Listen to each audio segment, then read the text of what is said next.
Welcome to the Heart Rate Variability Podcast. Each week we talk about heart rate variability and how it can be used to improve your overall health and wellness.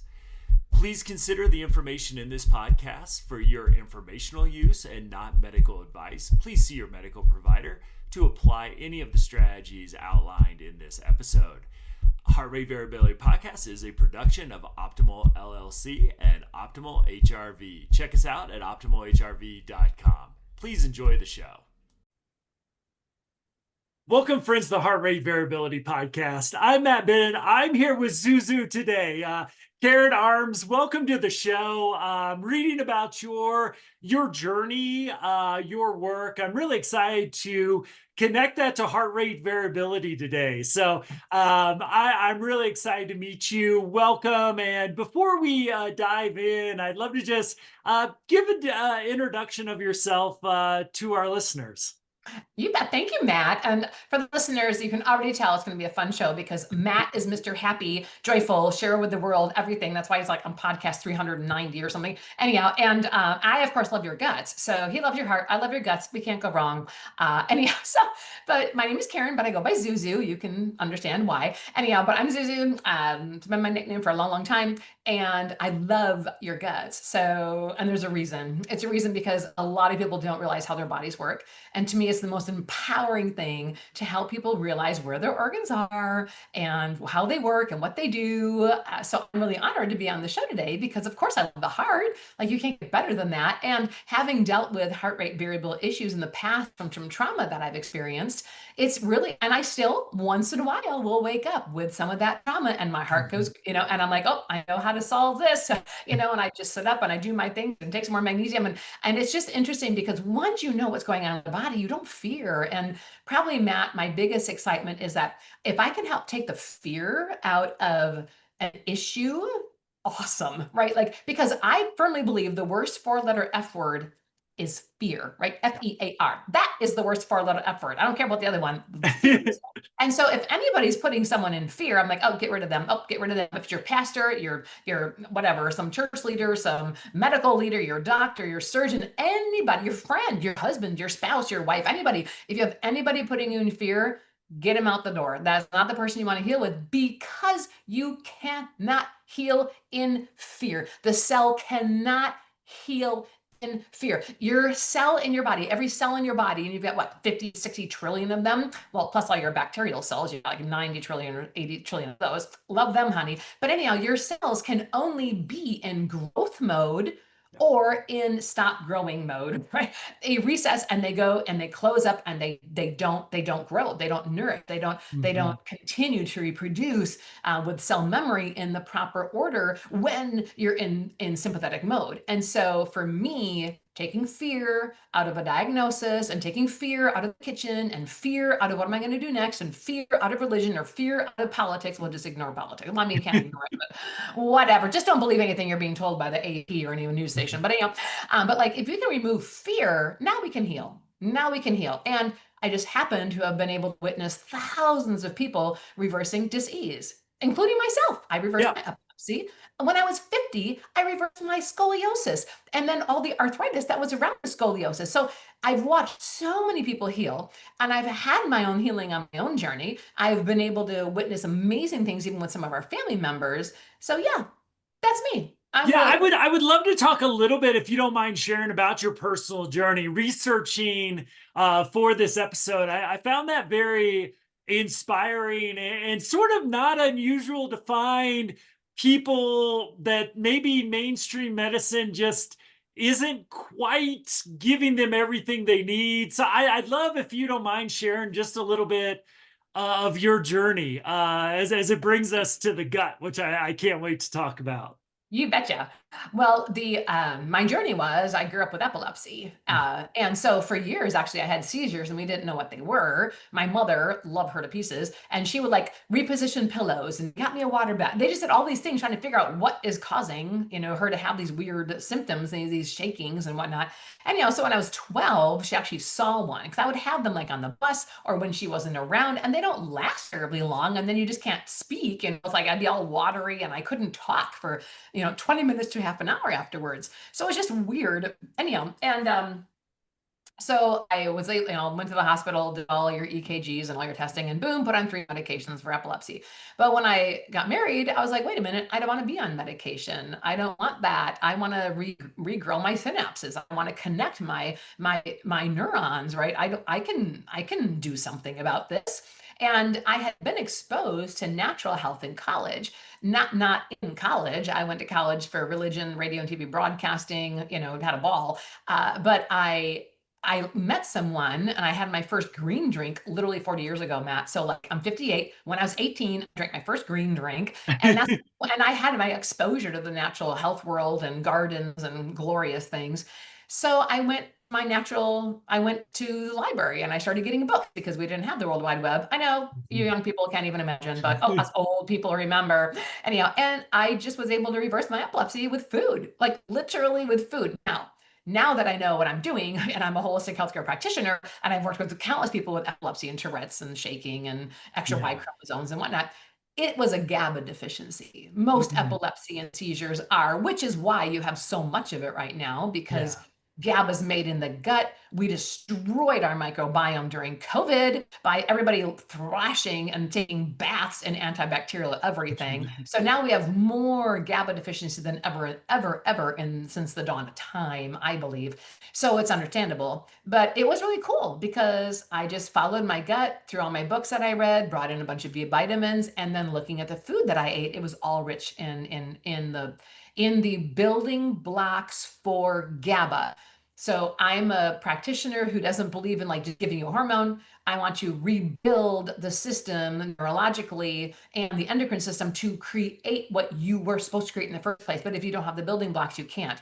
Yes, you can come to my store online. You can see my store in person, and I will have GABA. I will definitely send people home with GABA to raise their levels while we're building it up again.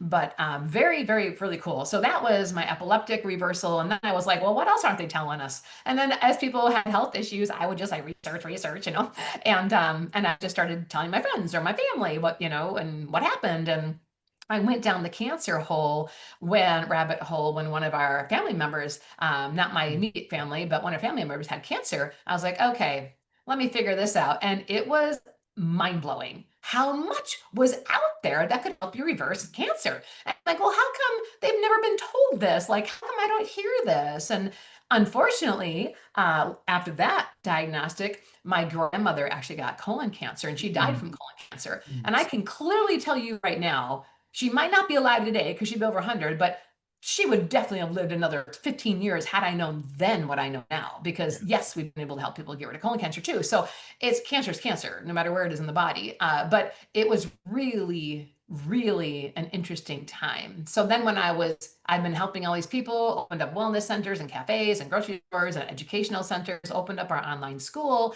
of natural medicine. And then I was like, well, time to reverse my scoliosis. We can see if this works. And I had read about a German doctor who's long since died, but she was healing everyone who came to her. She was able to reverse their scoliosis by really weird methods. Number one, she would have them strip down to only underwear, and she would have them bend over furniture outside in the sun and do breathing. She would have them deep breathing while she was moving what? Well, now of course, the fascia. She was releasing fascia that was holding the spine in the incorrect position. So using deep breath and long meditative breath and stretching. So I was like, well, I could do that in the hyperbaric chamber and I can go for myofascia. So I went for myofascia work every single week for 18 months. Almost 18 months, and then did hyperbaric and did a little bit of acupuncture, which is extremely effective, by the way. Please, acupuncture is super amazing for the nervous system, and then chiropractic, and boom, my scoliosis is gone. Before and after images can show that. So it's been really cool because again, when you know how the body works, then the fear is gone. Right when you know what's going on with the heart, it helps to know what's going on and what it's doing, and so I know you're like on episode 300 and something, so you probably heard everything. So I'm just here to like boost you up and boost your following up because it's exciting. I think this is the most exciting time I've had because I'm actually able to speak. Just 3 years ago, my entire TikTok with millions of views and followers and blah, blah, blah was completely taken down after I uploaded one video, and they didn't even give me a warning, one video, because the sun can't cause cancer, because it can't. Anyhow, and I explained why, blah, blah, next day I lost everything. Well, now Wow. you have everybody going out there going, the sun can't cause cancer. I'm like, so I just think it's great.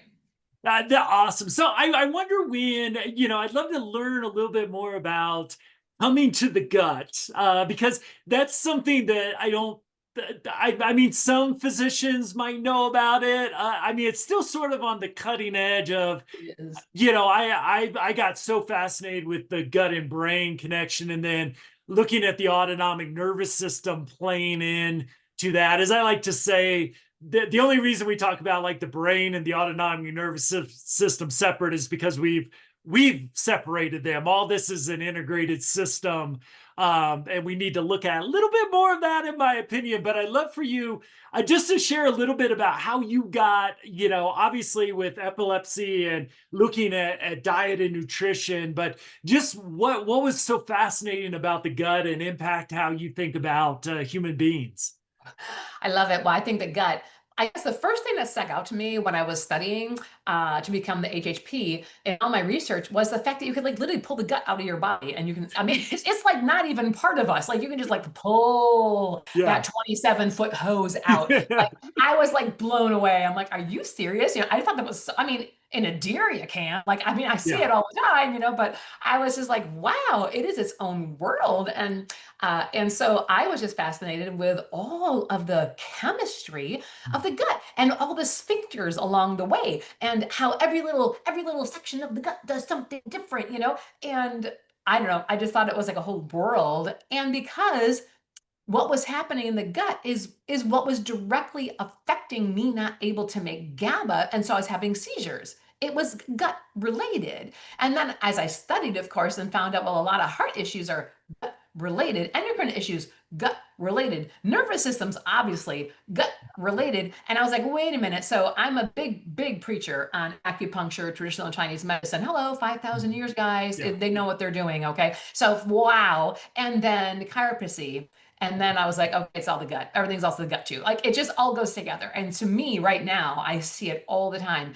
Acupuncture, chiroplasy, and fixing the gut, and you've just got a whole new human being. And my tastiest way to fix the gut, of course, is in the kitchen. But to me, you can reverse a lot of dis-ease in the kitchen. I've seen it and I do it. I love the kitchen. My passion is definitely helping people learn how to operate in a kitchen, how to make incredible food. But that gut, that microbiome is so fragile. And it's really cool because right now in our school, which is international, I think you can take it in 113 languages now, something crazy. But a third of our students are medical doctors and nurses. And they're from the medical world because we teach something different than Johns Hopkins. We teach things that are missing from medical school. Right. It's great that they're going to get 40 hours in nutrition now. Thank you, RFK Jr. But that's not enough. There's still so much more. So it's been really neat for me because I'll tell you, I was intimidated the first time I presented my program. It wasn't online yet, it was in person. And I had a doctor in the audience. I had a couple doctors in the audience. And I was like, here's this chick with a flower in her hair in 2010 presenting on how the body functions and what EMFs do to the body and how all the, or it was to people who are like, obviously have hundreds of thousands of dollars education I chose not to take.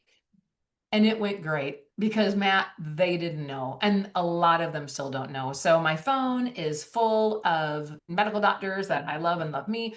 And I think the world is really waking up to how Western and Eastern medicine, traditional Western medicine of a couple hundred years, is merging with Eastern philosophies and medicines of 5,000 years. And we're kind of able to do this now. So yes, we need modern medicine. Yes, we need modern diagnostic tools. Yes, we need probably 17% of pharmaceuticals. That's about as far as I go. But yes, we need them, and then, wow, if we start bridging Western Eastern medicine for good, we've seen it.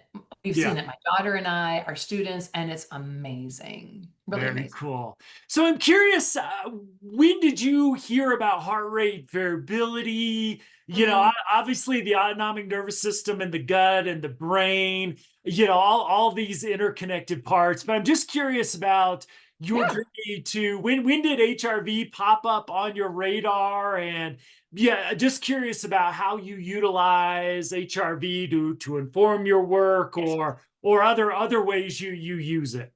Okay, two stories. Buckle your seatbelt. So in I don't know what year it was, but several years ago, our youngest daughter, her name is Lily. She was born obviously, and within a few months we knew something was off. But she was great, super little sparky little thing. But she couldn't eat any sugar at all, like not even grain. So no fruit, no sugar. And I was like, okay, that's cool. I know what I'm already practicing at this point. I had Yeah. thousands of clients. Anyhow, and so, but I noticed that something still wasn't right. And then when she was about 11, 12 years old, the entire control of her autonomic nervous system just stopped. Wow. And so she would stop swallowing, she stopped breathing, her lungs would stop expanding. Her stomach would just not function at all. Digestively, her respiratory system, so urinating, having bowel movements, everything just stopped. And I was like, good Lord, and this is what I do for a living. I've written a book on 120 different modalities of natural healing. I teach all of it. And we just started going through all the things that it could be, right? La, la, la, la, la. And it was about 4.5 years until I figured out, I heard the word dysautonomia. Mm-hmm. And so, and dysautonomia, most medical doctors had no idea what it was. I asked all of them I could find, even at Children's Hospital, but no one knew what dysautonomia was. It was a death sentence from the 1800s. That's what I've since learned. And so when I went down the road about dysautonomia, I'm like, well, wait a minute. My daughter has EDS. She has POTS. She has all these different things that all came under the umbrella of dysautonomia. Mm-hmm. So of course I dove right into dysautonomia, was able to help reverse that. She got out of bed after pretty much 4.5 years. She would get up and go like to school for a month, and then that was it. She'd have to go back Yeah. home, and so it was a very interesting journey. But it's been amazing. That's reversed. She's a florist. She's married. She's amazing, and her name is Lily. We opened up the retreat center called Lily Fields in Georgia, so we celebrate her life all the time. But that is when I got introduced to POTS, and heart rate variability obviously that's what the huge portion is, and the tilt testing, etc. Mm-hmm. And then it was interesting because shortly after that I was speaking somewhere, and there was a heart rate variability tester there. I was like, okay, I'll go to my HRV and see what happens. And I had an issue. And then he said words to me. He said, Karen, it could be this, it could be that, but what else happened to you when you're laying down? And I just lost it because I had been abused for years. And so, not by my family. My parents are amazing. My immediate family is amazing, right? Just love them all to pieces. But anyhow, and so that's when I was like, okay. And I will tell you, I've not shared that story with anybody because I just haven't been asked. But I'm unleashed, right? Zuzu unleashed, so I can talk about anything I want. It's my body and I can do that. And it was interesting because I was like, oh my gosh. And he was like, well, here are some pointers that you may not have thought of. And so I went and did, more deep dive study into that. And the heart, I love the heart. Like, who wouldn't love all the valves and connections? And I mean, your heart just keeps, sometimes I'll just stare at my sweetie when he's sleeping and I can just watch the blood pumping through his veins, and his arteries. And I'm like, gosh, it's right there. It's so amazing. And I just took a deep dive and was able to help my own HRV and become more balanced. And very, like I said, when we were talking, very infrequent does it act up anymore. But it's been a neat journey, and it's been wonderful because I've been able to put that in, help people who have POTS. Obviously, I've written a book, on how to reverse all that, but and engineer that to work for your better. But that's my journey. And I'm curious to kind of just dig a little bit deeper into that with how you look at that autonomic nervous system, because obviously, with Lily's story about, I'm sure there was, it seems like very little probably parasympathetic activity through that. And I'm just like, with all your expertise on the gut and, holistic health, I love the vagus nerve because while it's not a 1-to-1 ratio, it kind of follows a lot of those, chi charts that you'll see at different. So, with the acupuncture and it's just fascinating that bridge. So I'm curious, like when you think about autonomic health and the gut and just sort of how do you look at, the nervous system gut kind of interaction with the work that you do? Yeah, that's a lot to answer and a lot of great things there. So the autonomic nervous system obviously is automatic. All of you listening probably know that. And so it's everything automatic. So breathing, digesting, everything that's just comes out. You're not thinking about it. Oh, I think I'm going to go release some acetylcholine in my stomach right now. We don't think about it, guys. Right. It's all just happening naturally. Acetylcholines from the nervous system. And so you have the nervous system, which makes neurotransmitters. You have the endocrine system that makes hormones. Super simple. What most people don't realize is the nervous system controls the endocrine system. Yeah. So in Western medicine, we've separated them. Endocrinologist, neurologist, right? You have the pulmonologist. We have all of these people, right? We don't need that. We need to be working together, trust me. But anyhow, and that's kind of what really got me excited. And so when I started really looking at dysautonomia with the autonomic system not working, I went right to acupuncture. And there were times we would go twice a day to the acupuncturist just because it was immediate relief, immediate relief. And so POTS, any form of dysautonomia, you must look at the nervous system. And the number one thing in the world for the nervous system is acupuncture. Now, it's exciting because you can go to an acupuncturist who I strongly recommend, very different than dry needling. I'm just putting it out there. So dry needlers, you're great. Love you. You are not acupuncturists. So you aren't. And you can't do it in acupuncture sets, but you do great. So I'm not at all saying there's a time and a place, but there's also another system all of you listening can buy for your own home, and that is the dolphin system. And the dolphin is needleless acupuncture, incredible for the vagus nerve. And I don't know, Matt, if you use the dolphin yet with the vagus kit, I will send you all of that. It is absolutely amazing because everyone listening can be giving themselves treatments on the vagus nerve using needleless acupuncture, which is just phenomenal. Anyhow, and so that's kind of where I dove into, if we can fix the nervous system, we should be able to start restoring the autonomic nervous system, better, because obviously when you're in autonomic system, you're not fighting light, right? You're in parasympathetic mode, body's working great, but it had gotten so bad that Lily literally couldn't digest or absorb any food. And the only way to get something into her was through IV, which was very hard on her little body because she was like 67 pounds at age 12, or soaking in a mineral bath. You guys, for 2 weeks, almost 2 weeks, she didn't eat. She couldn't eat. So we were literally in a bathtub. You could see every bone in her body. And then to reverse that through using things like acupuncture and she still goes to this day, but she only has to go once a month now. So that's awesome. Yeah, it's really cool. I'm curious because POTS is something that is a reoccurring theme of the show for a lot. I mean, as the reasons you talked about and how HRV biofeedback is being well adapted by the POTS community as one of the potential treatments. And I'm just curious, if somebody comes to you with POTS, probably frustrated. Maybe not everybody, but usually what I find, whether it's HRV biofeedback or holistic medicine, it's usually, the pill that my primary care physician may not be working, or maybe the side effects. So I'm just curious from your perspective in your work, how would, if I had POTS and came to you for help, I'm just curious about the assessment. How do you work with folks who have this very, very tricky disease with just talking to a lot of people who are struggling with it and trying to treat it from different perspectives? I'm just curious about your approach. Yeah, and I have actually a lot of information on it because obviously I help a lot of people with POTS, but I often find their guts screwed up. Obviously, their guts are screwed up. Most of them have SIBO or SIMO. They're bloating all the time because things aren't functioning properly. And so that's part of it. Is always going to be gut. Looking at the gut, restoring the gut, getting rid of leaky gut. Very, very, very important. And then nervous system regulation. GABA is a huge proponent for POTS.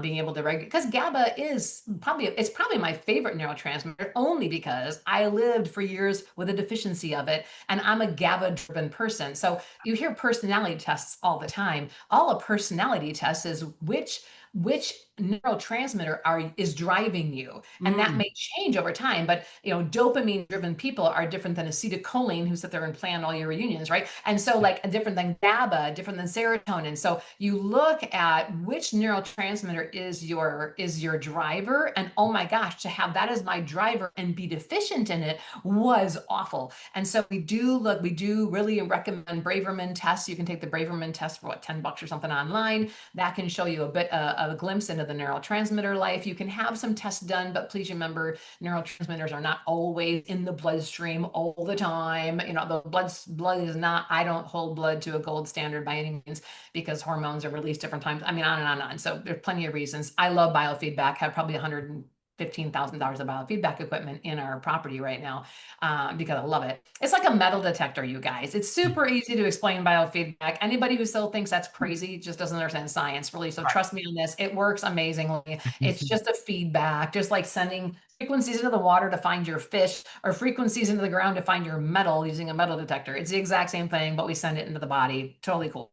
But anyhow, so we do use that a lot. If someone came to me with POT, we are going to have them doing chiropractic work, period. We are going to have them at using our acupuncturist or an acupuncturist in their city. So if you're listening, find your acupuncturist near you.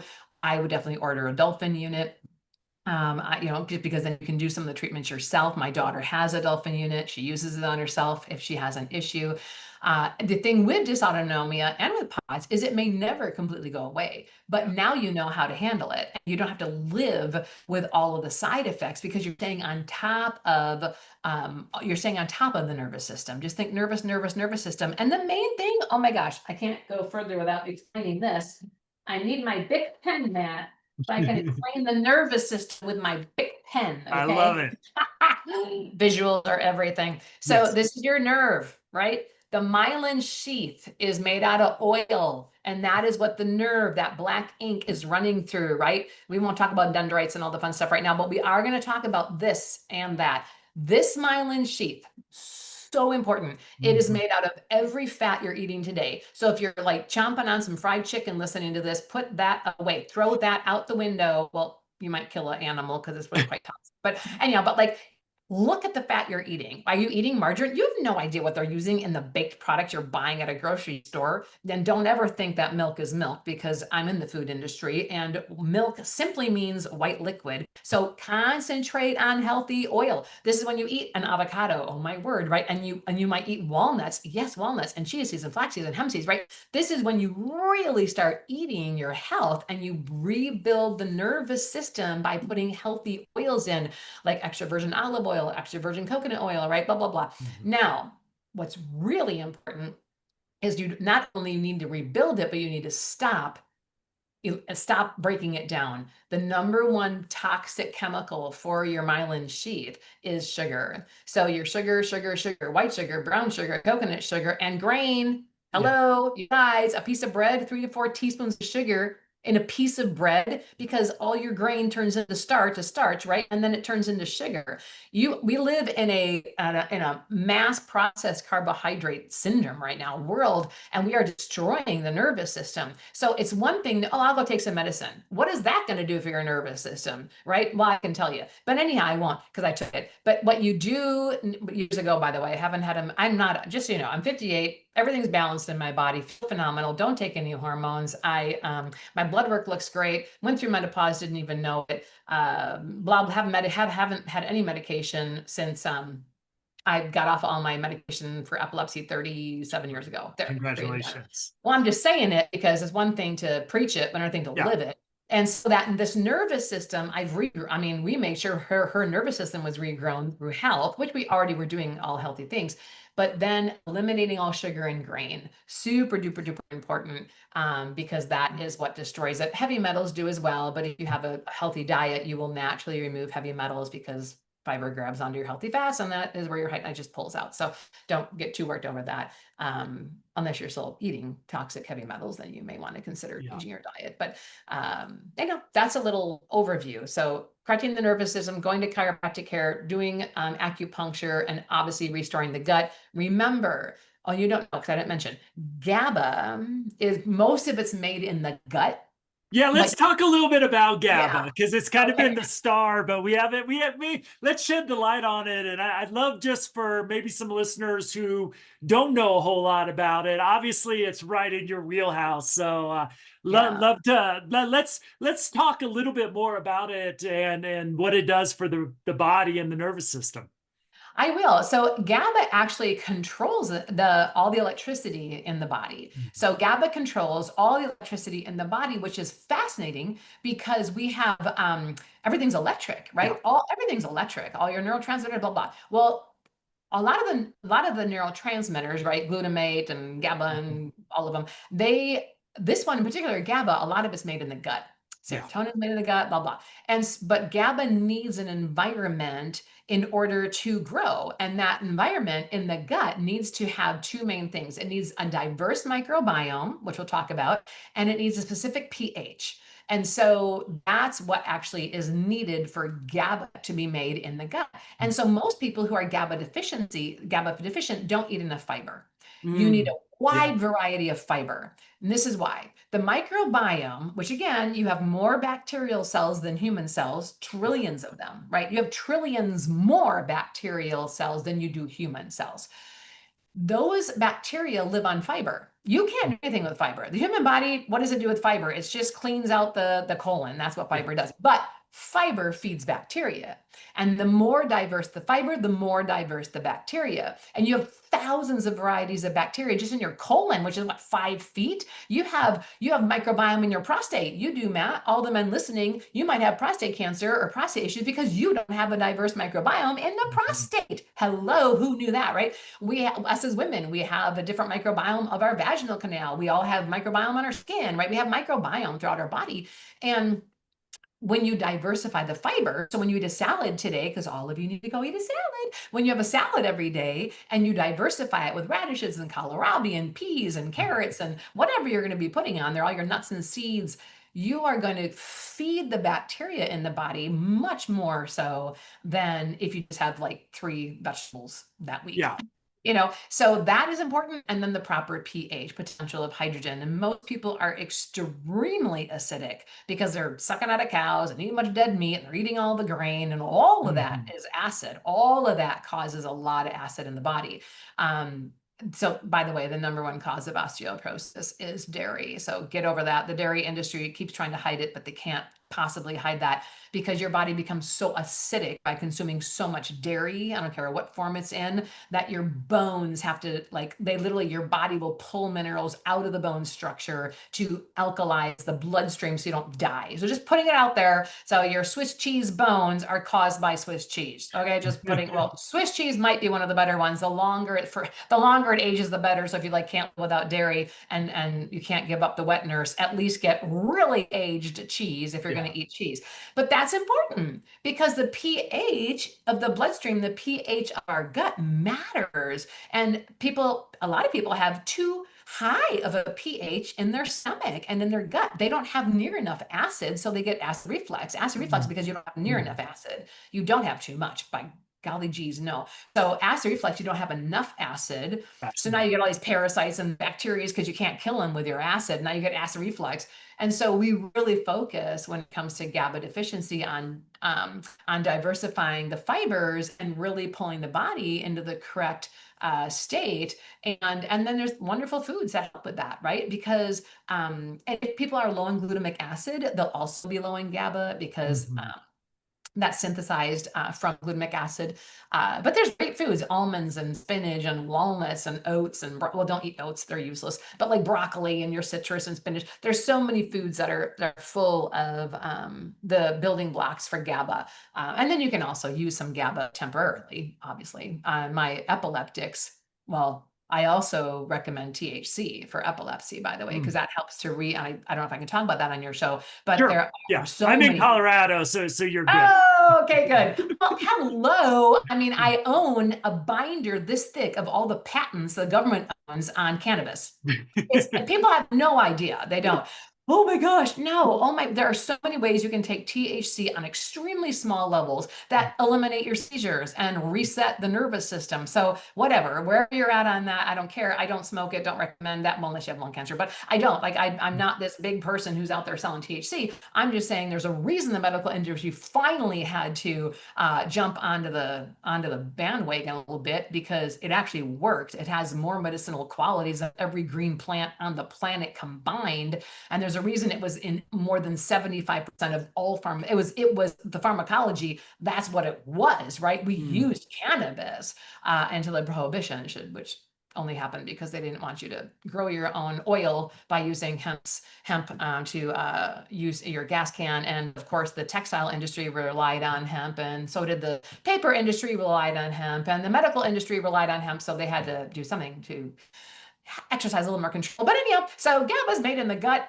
We need to diversify the microbiome and get the right pH. So it is extremely calming to the body. A lot of people who wake up in the middle of the night, it's GABA deficiency. People who, and I will say the main thing I learned, and I learned this when I had my cafes, my first cafe was there's kryptonite for GABA deficient people, and that's any kind of processed carbohydrate. So a cookie, even my organic, sprouted, gluten-free, whatever cookies, I'd eat one and I could feel it. I could feel it. So, and when people are GABA deficient, no bread, no. I don't even recommend any grain for anyone who suffers with GABA deficiency, because it is, it's such a deterrent.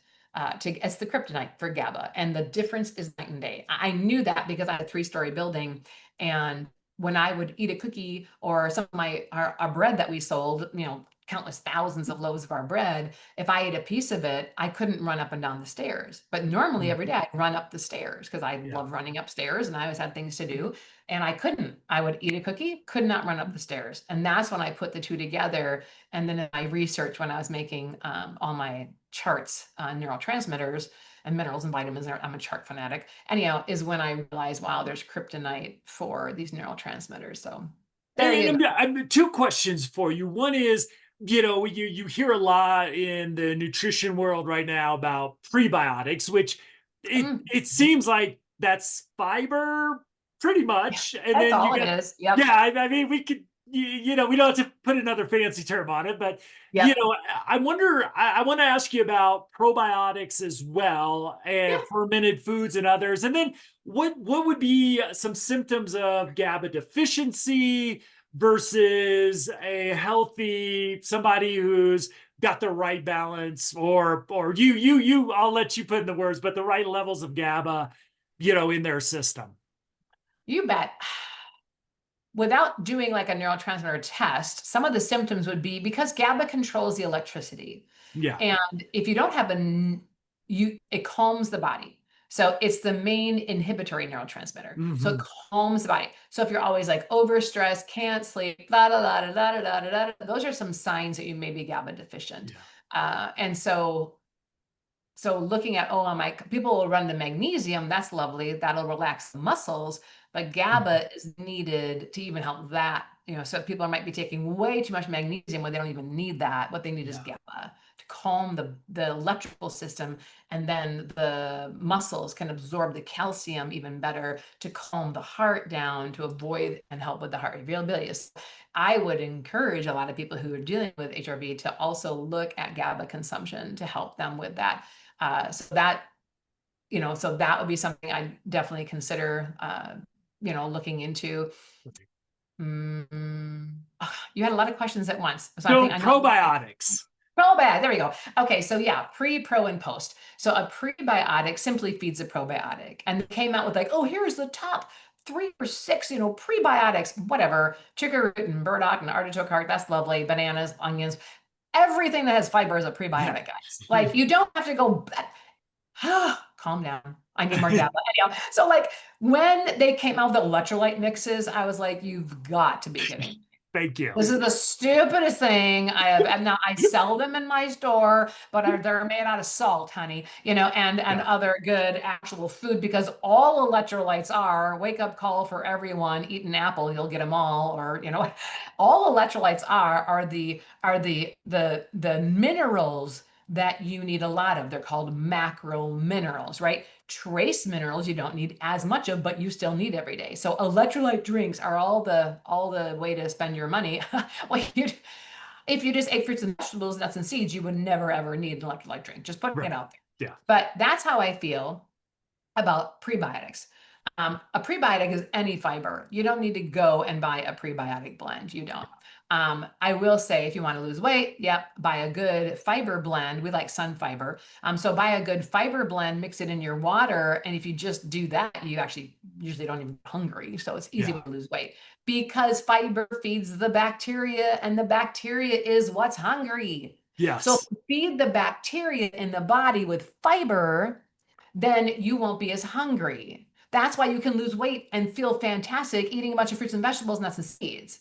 Very low calories, except for some of your nuts, and you're feeding your bacteria, so you're not hungry anymore, right? Your bacteria are what make you hungry. They're demanding stuff. Yeah. There's a lot more to that. So prebiotics feed your probiotics. Now, here is where I'm putting a plug in for keeping your appendix. Pinky promise you'll keep your appendix. Oh my gosh, your appendix is so vital because there's a bunch of little probiotic seeds in there that are excited to come out and play whenever you get exposed to something. So bacteria is in there that create antibodies to a bunch of things that you can get exposed to. If you're out fishing and you drink some of the water from the stream and you get some weird, bacterium in there, hey, you have an appendix. It might release the exact thing you need. If you still have an appendix and you are keeping it healthy and parasites out of it, then you will be able to make what you need to help fight off X, Y, and Z, whatever, protozoan or whatever it might be. So looking at prebiotics feeding your probiotics, yes, you can take some probiotics, but you don't got to take them forever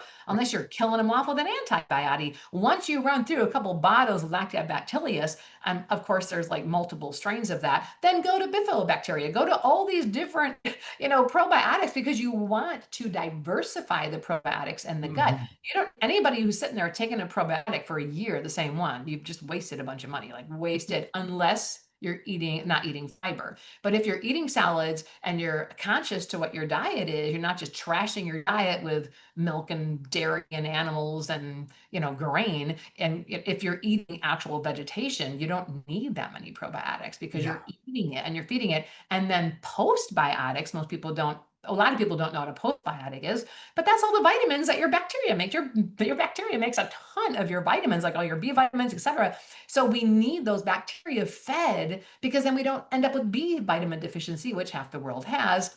And we all go back to antibiotics, which just killed off all your good stuff. And who's going to keep the bad guys at bay? The good guys, right? So the good bacteria fights off the bad bacteria, and we wiped them all out because you need a round of antibiotics. No. You probably need more healthy biotics to fight off the bad bacteria, right? So we really come into how do we diversify that microbiome. I know people will go to yogurt. Please don't eat yogurt, and please don't drink kefir. Don't. You can if you make it yourself, but please don't, with like organic coconut milk or something, but please don't be thinking that your yogurt is actually giving you probiotics that you need. I have a lot of research done on that. So please go research that. Consider actually taking probiotics. Consider making your own water kefir, or if you really like sweet stuff and you want to make your own kombucha, right? We make it all the time here. You can buy it, but you really don't want probiotics that way because there's too many sweets in it. You really want to look at making a coconut yogurt, but just taking different strains of probiotics, and not for long, because then you can grow. Most kids in America are so deficient in a variety of bifidobacteria. It's absolutely amazing. Yeah. Fascinating.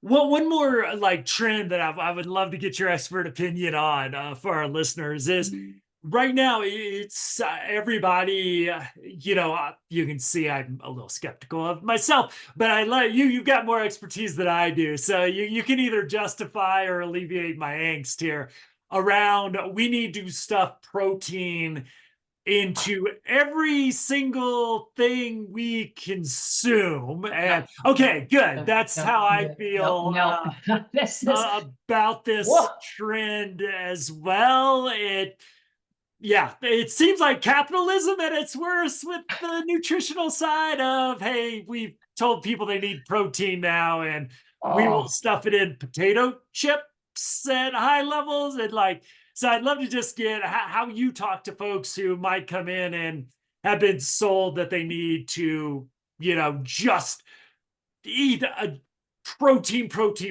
all the time.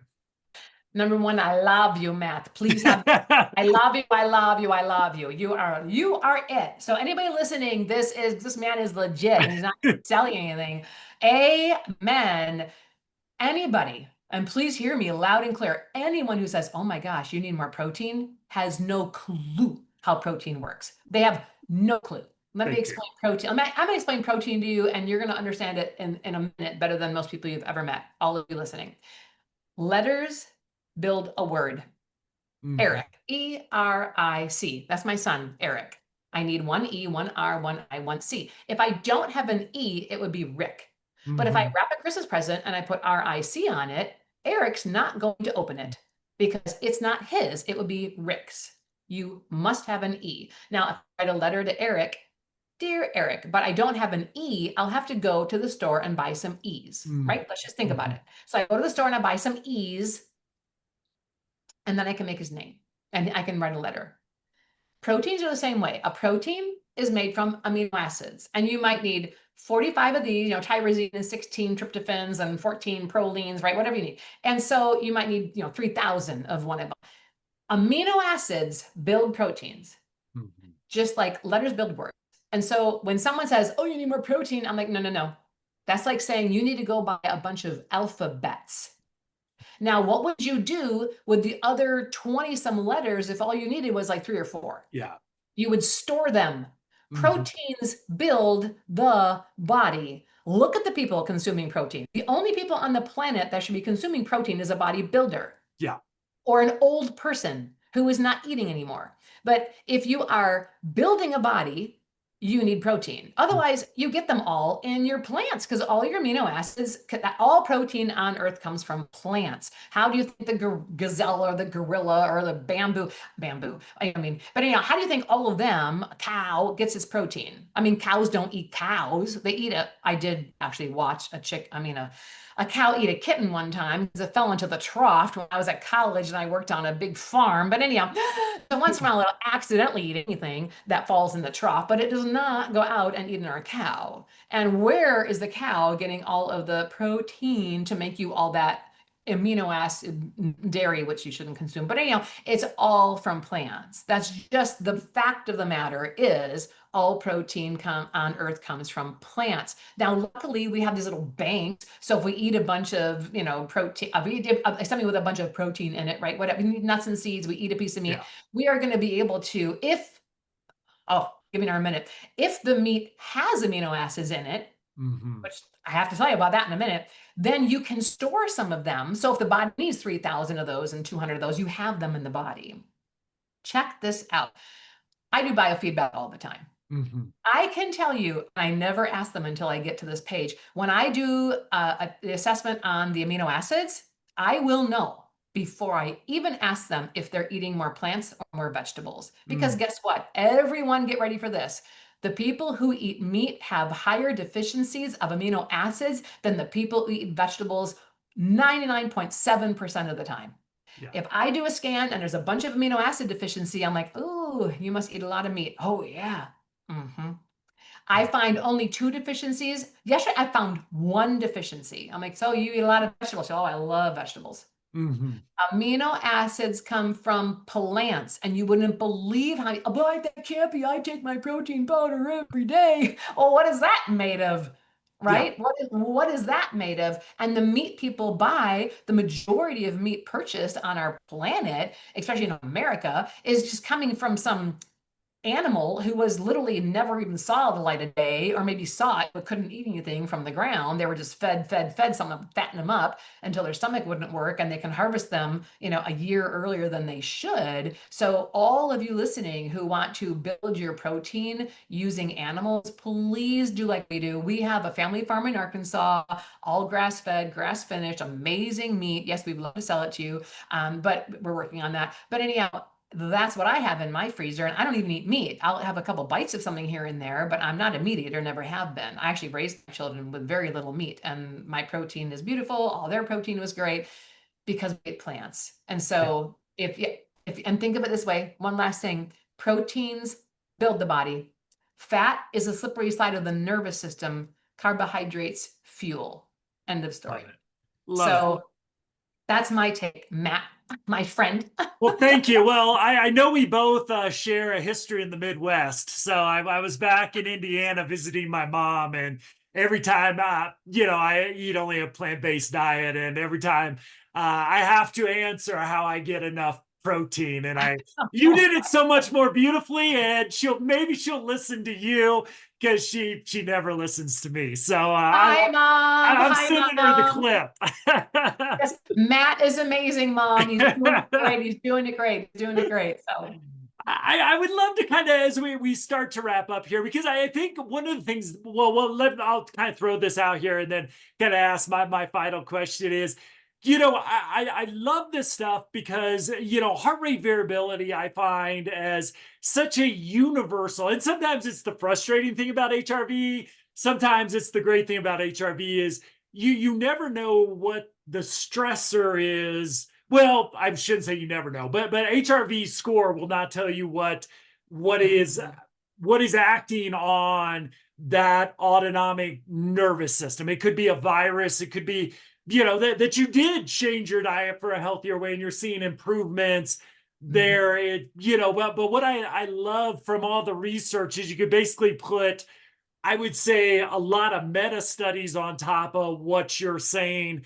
the omega-3s, those sort of things, the gut biome, and there is improvements in HRV. So it's not the only metric if you're trying to improve health through nutrition that you should be looking at, but it can give you a really non-invasive and what I found a really immediate one as well. Intermittent fasting for a lot of people. I'm not saying it's safe or good for everybody, but it's something that you can kind of see, at least with autonomic health and stress response, having that impact day 3-ish for you. And then it becomes your baseline, and then every other thing acts on it as well. But the prebiotics and increase in fiber, I mean, it's so connected to that autonomic health that that's where I find HRV being a really great tracker of nutritional health and balance. Because if you eat a bunch of bread, I mean, I see this, I give myself, a few meals just for enjoyment, and my friends laugh at me because they're also usually the healthiest meals that my friends would eat in a week are my cheat meals. But you can see it a little bit the next day. Alcohol was another one that I've shared with our listeners. I enjoy a really good IPA or a dram of whiskey, but my body doesn't. And then you got the data to make your decisions with that. So I love how your science, really just, with HRV, there's just a real complementary piece there, which I think holistic health, it's harder to shrug it off in the mainstream medical profession if you can throw a meta study at them to say, hey, you heard of this HRV stuff? Yep. Here is why you might want to think about talking about nutrition for folks. Yep. And you don't even need a study. Just go find all the people who have done, we've recommended and countless neuropaths have recommended, and they're well. I'm always baffled. Oh, we need to prove it with a $45 million study in Japan that going outside for 45 minutes a day can help your heart rate variability. I could have told you that I would like the 45 million. Thank you. Because I would do something much different than you did with it.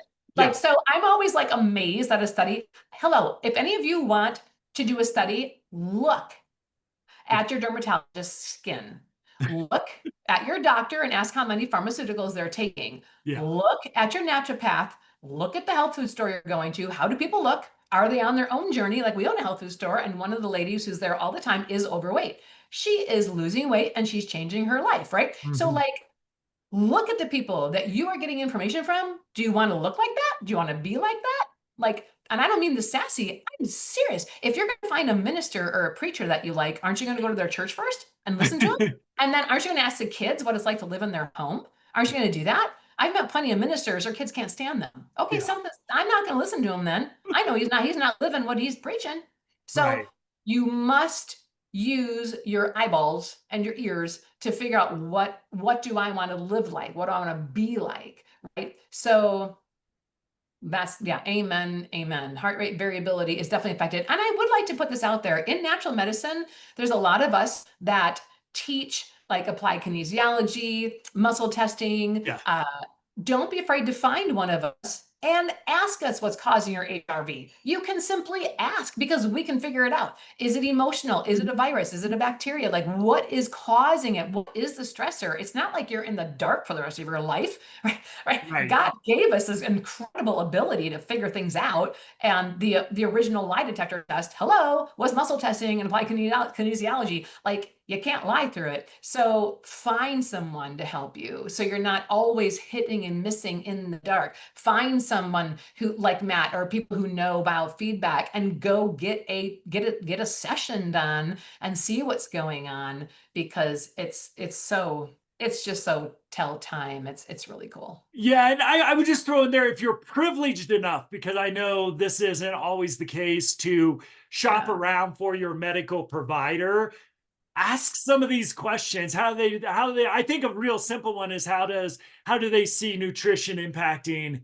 health? If they say no, there's no connection there, and you have the ability, again, I want to acknowledge that not everybody has this privilege, but if your insurance allows you to shop around a little bit, ask some of these questions that you can rule people out. And I know the average healthcare clinician may not have a lot of information, as you said, very little education on this historically, but see if you can find at least a good fit there. And then because they're often will ask a different level of questions, which can, and then supplement it with holistic professional or acupuncture or chiropractor, somebody who may be more ingrained in that. The medical providers I've really liked throughout the years understand that they don't have all the answers, but they're part of the overall equation and will help you find that mix. Yes, because there are medications that can help you at least stop the issue right now. They're going to put you on gabapentin, then consider increasing your GABA consumption. Yeah. You can take something while you're building things back up in your body, but don't use it as a crutch, an excuse to eat all the sugar in the world you want, unless that's what you want to do. But you might not live as long.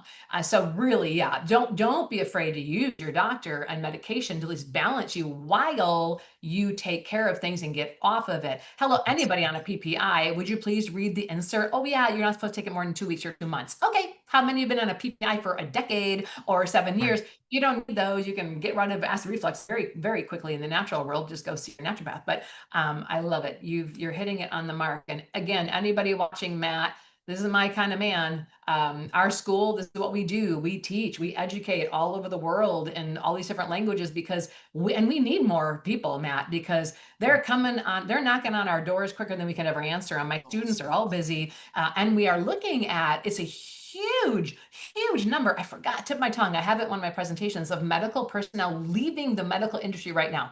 We're talking hundreds of thousands are leaving, and they're coming over to our world. And so we need you, because a lot of them are getting into our school, taking our courses. We need so many more, because people have woken up to, I want to use both Eastern and Western medicine, or I only want to use Eastern because I'm a little nervous right now about taking our vaccine. So anybody listening who wants to get involved in this, please check us out at Holistic Health Educators. Find everything at zuzuunleashed.com. My website's under renovation, but it's super fun, and you can get it is super fun. Yeah, I mean, it's me. It's just me. And I just started an Instagram finally. So because I have so much on emails, I have huge followings, but I'm finally getting into the social media world. And you'll definitely get me as me unleashed, and then a bunch of health information. So just don't be afraid to reach out. And we'll put those links in the show notes as well. So, because I know your website is a treasure trove of information and resources, so we'll definitely get those linked in there.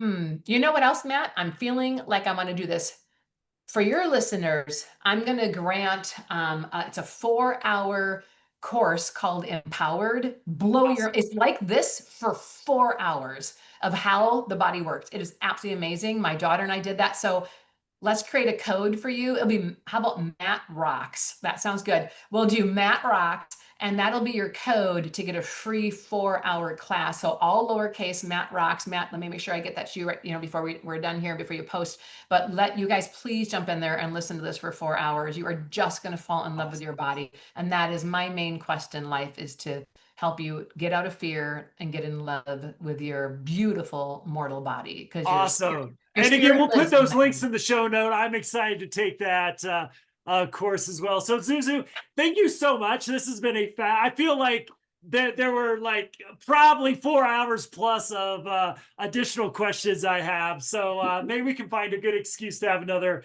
conversation at some point. But thank you so much for your work.